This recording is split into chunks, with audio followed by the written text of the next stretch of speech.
ചെയ്തതിന് ശേഷം ഇങ്ങനെ ചെയ്യാൻ പാടില്ലായിരുന്നു, അങ്ങനെ എന്തെങ്കിലും അനുഭവം ഉണ്ടായിട്ടുണ്ടോ? അതും ഉണ്ടായിട്ടുണ്ട്. ചില ആൾക്കാർ ഇപ്പം നമ്മൾ ഒരാളെ ദുരിതം മാറ്റുമ്പോൾ അവരെ ദുരിതം ഞാൻ എടുക്കുകയാണ്. കളയിലൊരു പ്രധാനമുണ്ട്. ഈ കളയണ ഊർജം എങ്ങോട്ടാ പോകണമെന്ന് കൂടി നമ്മൾ നോക്കണം. ഇത് നമ്മളിലേക്ക് വ്യാപിക്കാം. അതായത് ആഭിചാരത്തിൽ പറയണ സംഭവമാണ് മാരണം, വിദ്വേഷം, അതുപോലെ തന്നെ വശ്യം. ഞാൻ എൻ്റെ സ്ഥലത്ത് നിന്നിട്ട് അങ്ങ് ദുബായിലുള്ള ഒരു അറബിയെ പോലും വശീകരിച്ചിട്ടുണ്ടെന്ന് പറഞ്ഞ് രാഹുൽ വിശ്വസിക്കും. സത്യമായിട്ട് നടന്ന കാര്യമാണത്. കൺട്രോൾ ചെയ്തിടുക എന്നുള്ളതാണ് വശീകരിക്കുക. കാരണം മറ്റൊരാൾക്ക് ദോഷമായി പോകുമ്പോൾ അവരെ സംരക്ഷിക്കാൻ വേണ്ടിയിട്ട് ഒരു ചെറിയൊരു ഉപകാരം. നെഗറ്റീവ് എനർജി നമ്മളിലേക്ക് വന്നു കഴിഞ്ഞാലും അവരുടെ നന്മയും നമ്മളിലേക്ക് തന്നെ വരില്ലേ? അതെ മോനെ, ഇതിലെന്താണെന്നറിയോ, ഈ വശ്യം ആഭിചാരത്തിൽ പെട്ടൊരു സംഭവമാണ്. വശ്യം പോലും ചെയ്യാൻ പാടില്ലെന്നാണ്. അതായത് പുനർജന്മം ഇല്ലാത്തൊരു വ്യക്തിക്ക് ഭഗവതിയുടെ സാക്ഷാത്കാരത്തിൽ ആ പരബ്രഹ്മത്തിലേക്ക് ലയിക്കാൻ പോണ ഒരു വ്യക്തി ആഭിചാരത്തിൽ ഒന്നും ചെയ്യാൻ പാടില്ല, ആഭിചാരം ഒന്നും പെടാൻ പാടില്ല എന്നാണ്. അമ്മ ഇങ്ങനെയുള്ള പൂജകൾ ചെയ്യുമ്പോഴും ഇങ്ങനെയുള്ള ആളുകൾക്ക് വരുമ്പോൾ, അതായത് പ്രേതബാധയുള്ളവരായിരിക്കാം, അല്ലെങ്കിൽ അങ്ങനെ ഒരുപാട് മാനസിക അസ്വസ്ഥമുള്ള ആളുകളായിരിക്കും ചിലപ്പോൾ അമ്മയെ കാണാൻ വരുന്നത്. ഇങ്ങനെ വന്നതിന് ശേഷം അമ്മ ഈ എന്തെങ്കിലും പൂജയൊക്കെ ചെയ്തതിന് ശേഷമൊക്കെ അമ്മയ്ക്ക് ഈ റിഗ്രറ്റ് തോന്നിയിട്ടുണ്ടോ, അല്ലെങ്കിൽ ചെയ്തതിന് ശേഷം ഇങ്ങനെ ചെയ്യാൻ പാടില്ലായിരുന്നു, അങ്ങനെ എന്തെങ്കിലും അനുഭവം ഉണ്ടായിട്ടുണ്ടോ? അതും ഉണ്ടായിട്ടുണ്ട്. ചില ആൾക്കാർ ഇപ്പം നമ്മൾ ഒരാളെ ദുരിതം മാറ്റുമ്പോൾ അവരെ ദുരിതം ഞാൻ എടുക്കുകയാണ്. ഇപ്പം അടുത്ത് കഴിഞ്ഞ ആഴ്ചയിൽ ഒരു ഹോമം നടന്നു. പക്ഷെ അതെൻ്റെ പഠിക്കാനുള്ളൊരു സ്റ്റുഡൻറ്റിൻ്റെയാണ്. അപ്പോൾ ഹോമം നടന്നു നോക്കുമ്പോൾ ഈ ആദ്യം ആളെന്നെ കാണാൻ വന്നു. കാണാൻ വരുമ്പോൾ ഞാൻ കോട്ടായിട്ട് കൊണ്ടിരിക്കുക. രാഹുൽ എൻ്റെ മുമ്പിൽ ഇരിക്കണം, അത്രയും ഡിസ്റ്റൻസ് ഇല്ല പുള്ളി ഇരിക്കുമ്പോൾ. ഞാൻ കോട്ടായി ഇങ്ങനെ ഇട്ടുകൊണ്ടിരിക്കുക. അപ്പോൾ ഞാൻ എന്ത് ചെയ്തു വെച്ചാൽ ഉടനടി പുള്ളിനെ ഒരു ഓറ വെച്ചിട്ട് ലോക്ക് ചെയ്തിട്ടു. അല്ലെങ്കിൽ എനിക്ക് മുമ്പിൽ ഇരിക്കാൻ ബുദ്ധിമുട്ടായി തുടങ്ങി. അപ്പം ഞാൻ ആ ലോക്ക് ചെയ്തിട്ടപ്പോൾ ഞാൻ ഇനി സംസാരിച്ചോളം പറഞ്ഞു. അതുവരെ ഒരു 100-150 ഒരു അനുഭവമാണ്. 100-150 കോട്ടുവായി വന്നിട്ടുണ്ടാവും. അപ്പോൾ ഇറങ്ങി പൊക്കോ എന്ന് പറയേണ്ട ഒരു അവസ്ഥ വരെ എത്തിയ ഒരു സിറ്റുവേഷനാണ്. അപ്പോൾ ലോക്ക് ചെയ്തിട്ടു. കാര്യങ്ങൾ പറഞ്ഞപ്പോൾ ഈ പുള്ളി എന്താ ചെയ്യണമെങ്കിൽ എല്ലാവരും നെഗറ്റീവ്സ് ഇങ്ങനെ കയ്യോട് ഇങ്ങനെ പൊട്ടിച്ചെടുക്കുക. ഇത് വെറുതെ ചുമ്മാ പറയണമല്ല കേട്ടോ. എല്ലാവരും നെഗറ്റീവ് ഇങ്ങനെ പൊട്ടിച്ചിട്ട് നെഗറ്റീവിൻ്റെ ഒരു കൂടാരമായ ആളെ ബോഡി ഒരാളെ കാണുമ്പോൾ അയാളെ നെഗറ്റീവ് അല്ല, ഇവർക്കൊരു അവരോട് ചെല്ലുമല്ലോ. ഇപ്പം ചില റേക്ക് മാഷുമാർ അല്ലെങ്കിൽ റേക്ക് പഠിച്ച ആൾക്കാരുടെ അടുത്തൊക്കെ ഇത്തരം ആൾക്കാർ ചെല്ലുമ്പോൾ അവർ സെൽഫ് ഹീലിംഗ് അങ്ങനെയൊക്കെ തന്നെ കൊടുക്കുക. എന്നെ പോലെ ഹോമത്തിലേക്ക് ആവായിക്കൊന്നുമില്ല. അവർ ഹീലിംഗ് ചെയ്യുക, ഹാൻഡിൽ ചെയ്യുക, അങ്ങനെ തന്നെയാണ്.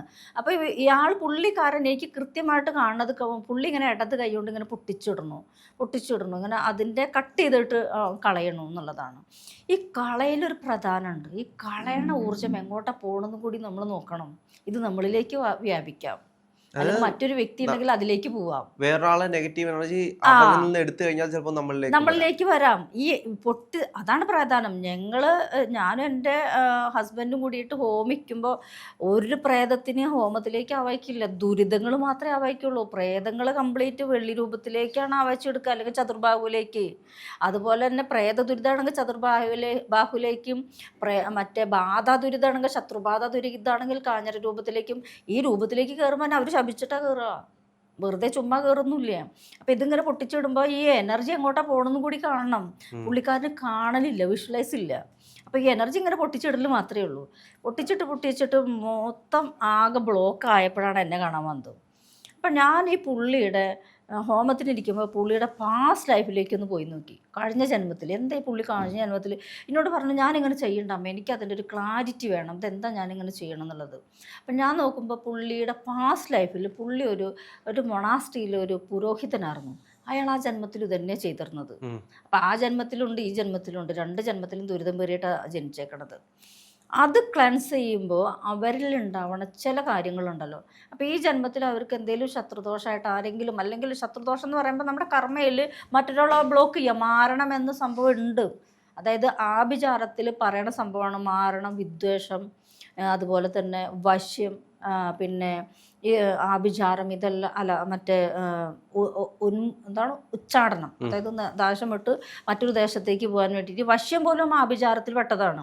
ഇപ്പം ഞാനൊരാളെ വശീകരിക്കുകയാണ്, എനിക്ക് വേണ്ടിയിട്ടല്ല മറ്റൊരാൾക്ക് വേണ്ടിയിട്ട് വശീകരിക്കുകയാണെങ്കിൽ പോലും ഇപ്പോൾ ഒരു ഭർത്താവ് ഉപേക്ഷിച്ച് പോയി, ഒരു പെൺകുട്ടിയുടെ ഭർത്താവ് ഉപേക്ഷിച്ച് പോയി, അവൻ തമിഴ്നാട്ടിലെത്തി. ഞാൻ പറയുകയാണ് നാളെ പുലർച്ചെ 4 മണിക്ക് അവൻ വന്നിരിക്കുമെന്ന്.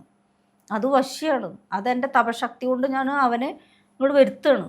അപ്പൊ അവർക്കുണ്ടായ കർമ്മത്തിലുണ്ടായുള്ള ദോഷങ്ങളെല്ലാം നമ്മളെ ബാധിക്കും. അപ്പൊ ഈ പുള്ളിക്കാരൻ്റെ ആവാഴ്ച ദുരിതം മാറ്റി വെക്കുമ്പോൾ ആ കർമ്മ ചെയ്തപ്പോൾ അയാളുടെ ശത്രു അന്ന് രാത്രി മരിച്ചു. കഴിഞ്ഞ ആഴ്ച നടന്നതാ. അയാളുടെ ശത്രു അന്ന് രാത്രി മരിച്ചപ്പോൾ എൻ്റെ വണ്ടി പോയി മറ്റൊരു വണ്ടിയിൽ പോയി ഇടിച്ചു.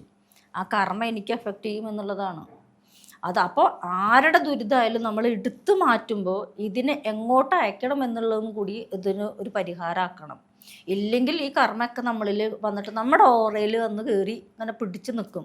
ഈ ഓറ ക്ലൻസ് ചെയ്യാണ്ടാകുമ്പോൾ നമുക്ക് പിന്നീട് അപ്പോഴാണ് അബ്നോർമൽ സ്റ്റേജിലേക്ക് നമ്മൾ പോവുക. പല ആൾക്കാർക്കും ഇത് നിർത്തിപ്പോകേണ്ട ഒരു സ്റ്റേജ് ഉണ്ടല്ലോ.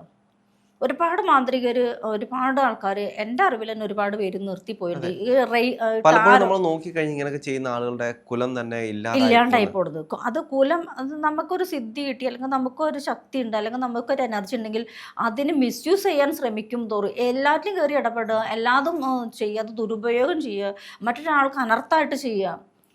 നമുക്ക് ശക്തി ഉണ്ടെങ്കിൽ, ഇപ്പോൾ എനിക്കൊരു ശക്തി ഉണ്ട്, അതായത് ശക്തി വെച്ചാൽ വരം കൊടുക്കാനുണ്ട്, ശപിക്കാനുമുണ്ട്. അതെൻ്റെ തപോബലാണ്.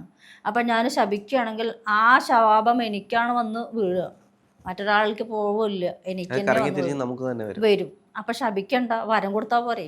വരം കൊടുക്കുമ്പോൾ അവർ പ്രാർത്ഥിക്കുക എന്തെന്നു, ഞാൻ അവിടെ പോയിട്ടാണ് രക്ഷപ്പെട്ടത്. കാര്യം 95% പേരും ഇപ്പം അങ്ങനെ ഇല്ല. എന്നിരുന്നാൽ പോലും നമുക്ക് നമ്മൾ ചെയ്തൊരു നന്മ ഉണ്ടല്ലോ, ആ നന്മ നിലനിൽക്കും. അപ്പം പറഞ്ഞു വന്നത്, ഞാൻ ചെയ്ത ഒരു കർമ്മ എനിക്ക് വേണ്ടായിരുന്നു എന്ന് തോന്നിയ പല കാര്യങ്ങളും ഉണ്ട്. കാരണം അവർ രക്ഷപ്പെടുത്തി കൊടുത്ത കാരണം കൊണ്ട് അവർ നമുക്ക് ഇട്ടിട്ട് ചില കാര്യങ്ങൾ ചെയ്യും. അപ്പോൾ അത് എങ്ങനെയാണെങ്കിലും ഒരു പെൺകുട്ടി 2.5 മാസം ഒരു ഹോസ്പിറ്റലിൽ കിടന്നു. അപ്പോൾ ഇവർ പറഞ്ഞത് ഈ കുട്ടിക്ക് എന്താ പറയുക, സോഡിയം കുറവാന്നുള്ളതാണ്. അത് എൻ്റെ ഒരു ബന്ധു തന്നെ, അകന്ന ബന്ധു, എൻ്റെ അച്ഛൻ്റെ ഒരു അകന്ന ബന്ധുവാണ്. അപ്പം ഞാൻ പറഞ്ഞു, അവൾക്ക് സോഡിയം കുറവെന്നല്ല, നിങ്ങൾ അവളെ എന്നെ കണം കൊണ്ടുവരും, പേര് വെട്ടിയിട്ട് കൊണ്ടുവരും മെഡിക്കൽ കോളേജിൽ എന്ന് പറഞ്ഞു. അപ്പോൾ ഇവരെന്നെ കണം കൊണ്ടുവന്നപ്പോൾ ഞാൻ പറഞ്ഞു, ഇവളുടെ രോഗം ഞാൻ മാറ്റിത്തരാം, അവളെ ഞാൻ എണിപ്പിച്ച് നടത്തി തരാൻ പറഞ്ഞു. ഞാൻ അവൾ ഒന്നും ചെയ്തില്ല, എൻ്റെ കയ്യിൽ ഞാൻ കൊണ്ടുവച്ചിട്ടേ ഉള്ളൂ, വേറെ ഒന്നും ചെയ്തിട്ടില്ല. ഒരു പൂജ ചെയ്യണ കാലമല്ല അന്ന്. പൂജ ഇവരെ പരിചയമായതിന് ശേഷം ഞങ്ങൾ ഹോമിക്കാൻ തുടങ്ങിയത്. അതുവരെ ഞാൻ എൻ്റെ കൈ വെച്ചിട്ട് തന്നെ ഈ നെഗറ്റീവൊക്കെ എന്നിലേക്ക് തന്നെ എടുത്തിരുന്നത്. എനിക്കറിയാം, എന്നിലേക്ക് വരുമ്പോൾ എനിക്കറിയാം അത് എഫക്റ്റ് ചെയ്യണതൊക്കെ അറിയാം. അപ്പോൾ ഈ കുട്ടിക്ക് ആ കുട്ടിയുടെ മാറ്റി അവൾ എണിച്ച് നടക്കുമ്പോൾ അവരുടെ നാട്ടിലൊരു മാന്ത്രികനുണ്ട്. ഈ മാന്ത്രികത കാണും, അയാൾ വിചാരിച്ചിട്ട് നടക്കാത്തൊരു കാര്യം ഞാൻ വിചാരിച്ചിട്ട് നടന്നല്ലോ എന്നുള്ളൊരു തോന്നുകയാണ്. അപ്പോൾ അത് ആര് മാറ്റി, ഇന്നൊരാൾ. അപ്പോൾ അയാൾ 2 ആളെ എൻ്റെ അടുത്തേക്ക് വിട്ടു. അപ്പോൾ വിട്ടപ്പോൾ അവർ വന്നിരുന്നപ്പം പറഞ്ഞു, നിങ്ങൾ എന്നെ അറിയാൻ പരീക്ഷിക്കാൻ വന്നവരാണല്ലോ എന്ന് ഞാൻ ചോദിച്ചു. അല്ല എന്ന് പറഞ്ഞു. പക്ഷേ നിങ്ങൾക്കൊരു കാരണമില്ല എന്നെ കാണാൻ, പക്ഷേ ഞാൻ എന്താണെന്ന് അറിയാനാണ് നിങ്ങൾ വന്നേക്കണമെന്ന് ഞാൻ പറഞ്ഞു. അങ്ങനെ പറഞ്ഞിട്ട് ഇവർ പോയതിന് ശേഷം ഈ സ്ത്രീ കുട്ടിയുടെ അമ്മയുടെ കയ്യിൽ കുറച്ച് പൗഡർ കൊടുത്തയച്ചു. അതായത് എൻ്റെ ശക്തി ചൈതന്യം ക്ഷയിക്കാൻ വേണ്ടിയിട്ട് എൻ്റെ വീടിന് ചുറ്റും ഇതെല്ലാം വെതറിയിട്ട് അവർ പോയി. പിന്നെ എനിക്കൊരു വിഭ്രാന്തി ഒരവസ്ഥയാണ്, വല്ലാത്തൊരു ടെൻഡൻസിയാണ്. എന്നെ തകർക്കണം എന്നുള്ളൊരു ചിന്ത. മൂർത്തികൾ വന്ന് നിൽക്കുന്നത് പോലെ എനിക്ക് കാണുകയാണ്. ആ അർദ്ധരാത്രി സമയത്താണ് ഇവരെ വിളിച്ച് വരുത്തിയിട്ട് ഈ മൂർത്തികൾ എന്നെ കംപ്ലീറ്റ്, എൻ്റെ അന്ന് എനിക്ക് ഹസ്ബൻഡായിട്ടില്ല, പക്ഷേ ആ സമയത്ത് എന്നെ രക്ഷിച്ചൊരു സമയമുണ്ട്. ആ മൂർത്തികളെ കംപ്ലീറ്റ് ആവച്ച് മാറ്റിയിട്ട് എന്നെ രക്ഷപ്പെടുത്തിയപ്പോൾ എന്താ സംഭവം ഉണ്ടായിച്ചാൽ ഈ കുട്ടി വീണ്ടും തളർന്നു കിടന്നപ്പോൾ ഇവർ വീണ്ടും എന്നെ വിളിച്ചു, മോളൊന്ന് വരൂ, അവൾ സൗമ്യ കിടപ്പാണ്. കാരണം അപ്പം ഞാൻ 1 വർഷം വരെ ഇവളെ ഞാൻ എണിപ്പിച്ച് നടത്തി കൊടുക്കുക എന്നുള്ളൊരു വാക്കുണ്ട്. ആ 1 വർഷം വരെ ഇവൾക്കൊരു പ്രശ്നവുമില്ല. അതിന് ശേഷമാണ് ഇവരിത് ചെയ്തതൊക്കെ. വീണ്ടും അവൾ അങ്ങനെ ആയേക്കുമ്പോൾ ഞാൻ പോവാം. അപ്പോഴും ഞാൻ വിചാരിച്ചു, എന്നെ വിളിച്ചിട്ടല്ലേ ഞാൻ ചെല്ലാമെന്ന് വിചാരിച്ചു. ഞാൻ ചെല്ലാൻ വേണ്ടിയിട്ട് നിന്നോട് കൂടിയിട്ട് ഞാൻ ഇറങ്ങി ഡ്രസ്സൊക്കെ മാറിയിട്ട് പുറത്തേക്ക് വണ്ടി എടുക്കാൻ വേണ്ടി പോകുമ്പോൾ ഞാൻ കാല് മടങ്ങി ഒരൊറ്റ വീഴ്ചയാണ്. ഈ കാല് മടങ്ങി വീടിനോട് കൂടിയിട്ട് ഞാൻ അപ്പോൾ പിന്നെ എനിക്ക് പോകാൻ പറ്റില്ലല്ലോ, കാല് നീരായി. രണ്ടാമത് പോകാൻ വേണ്ടിയിട്ട് ഞാനും ഇവരും കൂടിയിട്ട് എൻ്റെ വണ്ടിയുമ്പോൾ ഞാനും ഇവരുടെ വണ്ടിയിൽ ഞാനും ഒരു ക്ഷേത്രത്തിലേക്ക് പോവുകയാണ്. ഒരു നായ വന്നിട്ട് ഇങ്ങനെ ഇരുന്നിട്ട് ഒരൊറ്റ മുമ്പിലിരിപ്പാ. ഞാൻ ആ തലകുത്തി വീണു, ആ വണ്ടിയുടെ അടിയിൽ പെട്ട് അപ്പോഴും കാല് മടങ്ങി. മൂന്നാമത് ഈ കുട്ടർ വീട്ടിലേക്ക് പോകാൻ വേണ്ടിയിട്ട് നിൽക്കുമ്പോൾ ഞാനും എൻ്റെ മോനും കൂടി ഹോട്ടലിൽ കയറി ഭക്ഷണം കഴിച്ചിട്ട് മോനെ നേരെ വണ്ടി അവർ വീട്ടിലേക്ക് എടുത്തോ എന്ന് പറഞ്ഞു മോനോട്. അപ്പോഴും ഈ ഹോട്ടലിൽ പൈസ കൊടുത്ത് ഇറങ്ങിയത് കാല് മടങ്ങി ഞാൻ വീണു. അപ്പോൾ എനിക്കത് ദേവി എനിക്ക് തരണ ഒരു ഇതാണ്, മെസ്സേജാണെന്ന് എനിക്ക് മനസ്സിലായപ്പോൾ ഞാൻ പറഞ്ഞു, ഞാൻ വരില്ല, എൻ്റെ കാല് മടങ്ങിയിട്ടിരിക്കുകയാണ്, മോളും എന്നെ കൈ വിട്ടില്ലേ എന്ന് പറഞ്ഞു ഇവർ. അപ്പോൾ ഇവർ ചെയ്ത കർമ്മ ഇവർക്ക് തിരിച്ചു പോയത് ഞാൻ പറഞ്ഞു. അങ്ങനെ പിറ്റത്തെ ആഴ്ച ഞാനും ഹസ്ബൻഡും, എൻ്റെ ആദ്യത്തെ ഹസ്ബൻഡും ഇദ്ദേഹവും എൻ്റെ മോനും എല്ലാം കൂടി മൂകാംബികയ്ക്ക് പോകും. അല്ല, മോനില്ല. അപ്പോൾ ഞങ്ങൾ ആദ്യത്തെ മൂകാംബിക യാത്രയാണ്. ഈ മൂകാംബികയ്ക്ക് പോയിട്ട് മൂകാംബികയിൽ ചിത്രമൂല ഗുഹയിൽ ചവിട്ടുമ്പോൾ എനിക്ക് ഫോൺ വരികയാണ്, ഈ കുട്ടി മരിച്ചു എന്നുള്ളത്.